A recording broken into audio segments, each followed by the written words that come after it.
Hello guys, welcome back to my YouTube channel.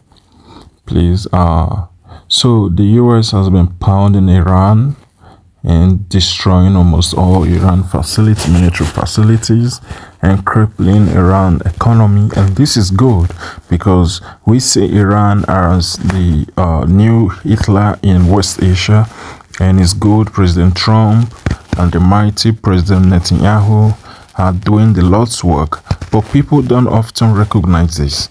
All right, people think, oh, Netanyahu is a warmonger. He's not. He's trying to prevent a catastrophic incident whereby Iran built a nuclear weapon and destroyed the whole world. You can't trust Iran with a nuclear weapon, and Iran must not get a nuclear weapon. We are winning decisively. Those words from the Secretary of War earlier as U.S. forces continue to pound Iran. New CENTCOM video shows airstrikes targeting Iranian naval boats near the Strait of Hormuz, even hitting a fast attack boat that was pulled out of the water, hiding on a trailer beneath a tree. So finding them where they can. Welcome to a brand new hour of America's Newsroom. I'm Dana Perino. Morning to you. It's a Thursday. The war grinds on. I'm Bill Hemmer. Major escalation in this war as Iran intensified the attacks on its Gulf Arab neighbors. They went after several refineries that supply much of the world's energy, natural gas, and oil after an Israeli strike on its main natural gas field. Meanwhile, the U.S. military remains focused on degrading and destroying Iran's war machine. We are hunting them down methodically, ruthlessly, and overwhelmingly, like no other military in the world can do. And the results speak for themselves. To date, we've struck over 7,000 targets across Iran and its military infrastructure. That is not incremental. They came into this fight with a lot of weapons.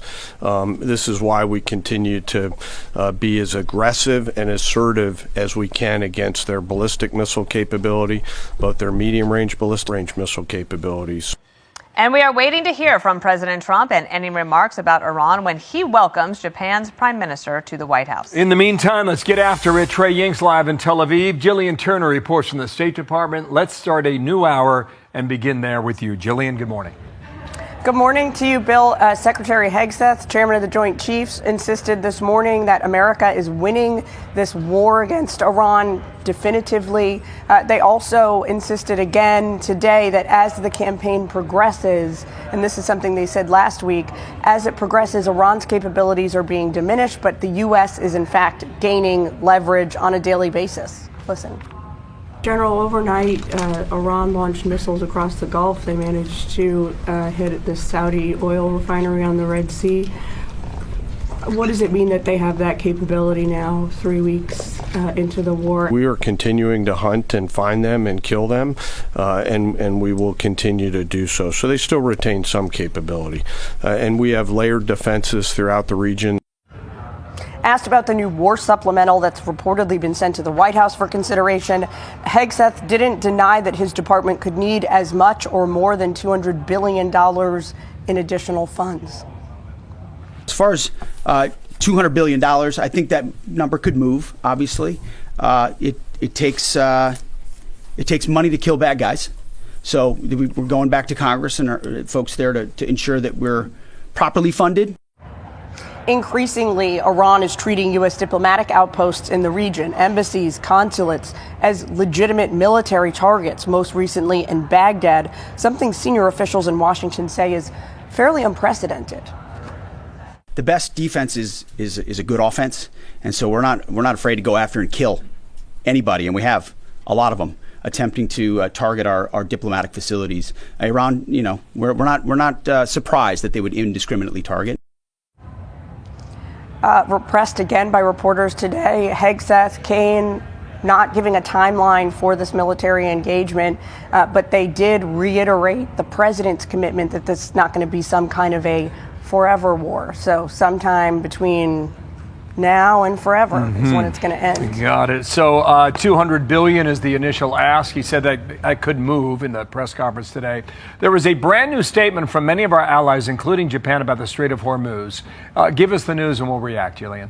So, Bill, this just into the newsroom provided to me from the British Embassy here in Washington as we were coming to air, but the allies are now saying that they are ready to contribute to appropriate efforts to ensure safe passage through the strait.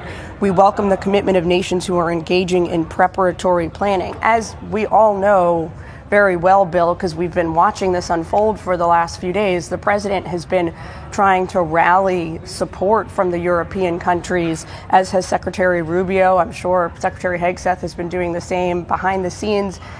This is maybe too early to say, but sounds like potentially a capitulation. They're insisting that they want to contribute. And this came, by the way, Bill, from the UK, France, Germany, Italy, the Netherlands, and Japan, as you mentioned. Okay, thank you, Jillian. Nice to see you there. Rest the voice, going to need you, okay?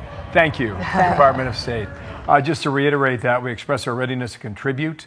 We welcome the commitment of nations who are engaging in preparatory planning. So maybe there are more who come on board soon. It's not necessarily that easy to immediately get because you have domestic politic issues that you have to deal with, and of course, a lot of these countries in Europe are dealing with very left-wing bases that really do not like Israel.